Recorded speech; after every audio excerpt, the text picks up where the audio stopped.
Sharon, what if we told you a couple of officials responsible for setting the tax rate, sending you to jail, or even evicting you from your home were delinquent on their property taxes or their federal income taxes?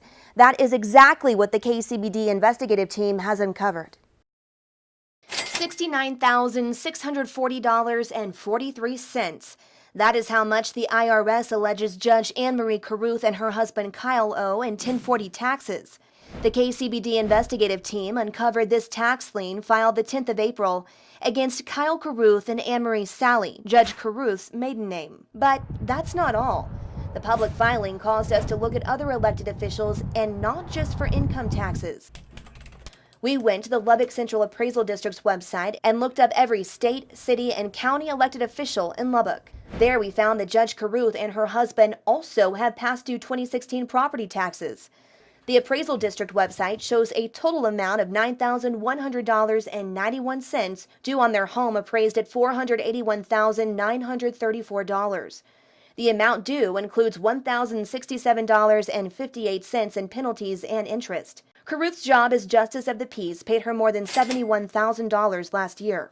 According to the Lubbock County website, Judge Carruth's JP Court handles Class C misdemeanor cases punishable by fine only, including traffic tickets, penal code offenses, and hot checks.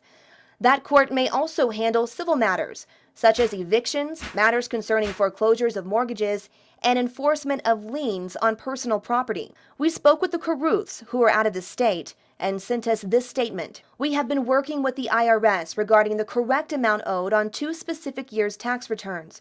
We are shocked to learn about the filing of the tax lien, as the IRS previously indicated this would not happen. We are actively pursuing a resolution, and upon such, the final amount will be remitted in full. The KCBD investigative team learned this problem is not unique to the courthouse. We discovered Councilwoman Karen Gibson, who is listed as one of the owners of Gibson Plumbing, owed money on that building. When we began looking at this story on Tuesday, there were 2016 commercial property taxes of $2,403.30 due out of a total bill of just more than $5,000. As a member of the City Council, some of Gibson's responsibilities include voting on a budget, establishing city policy, and setting the city property tax rate. Lubbock City Council members receive $25 per month for their service. We left Councilwoman Gibson a message on Wednesday, telling her we wanted to ask her about property taxes. She called us back this morning and told us that as of today, her property taxes are paid in full. In 2011, KCBD reported when Councilman Victor Hernandez had several years of unpaid back taxes on commercial property. We are like a lot of families in the city. They're having trouble making ends meet. They do the best they can, and we've never not paid our taxes. And is there a premium attached to that? In terms of penalties and interest, there is, but we pay those as well. Hernandez paid his $10,000 bill one day before council took up the matter. Mayor at the time, Tom Martin, argued Hernandez's outstanding taxes violated the city charter. The charter says that the mayor, members of the city council, officers, and employees of the city shall not be indebted to the city. And it further states that anyone who is found to be indebted forfeits their office.